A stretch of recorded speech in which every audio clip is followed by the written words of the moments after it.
Hey guys, welcome back. So in this video I'm going to show you how to edit configuration in Android Studio. So look at the top toolbar in Android Studio right next to the green play run button. Then click the drop down menu that shows you current model name.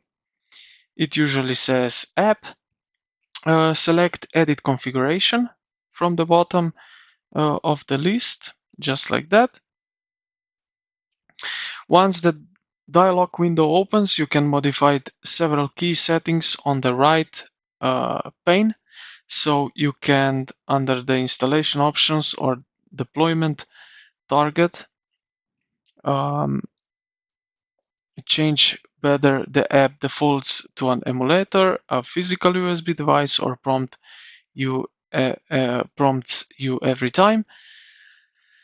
You can add launch flags under launch options right here. You can pass specific flags or change the starting activity.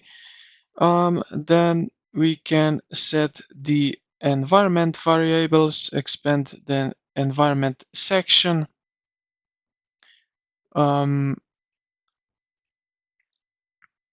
And you can add custom key.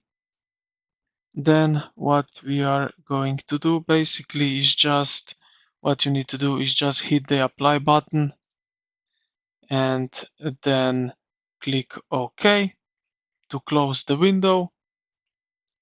And yeah, this is pretty much everything. Now you can basically run the app, and that's pretty much it. So yeah, I hope this video helped you out. If you did, consider to like the video and subscribe to the channel. Thank you for watching, and I will see you in the next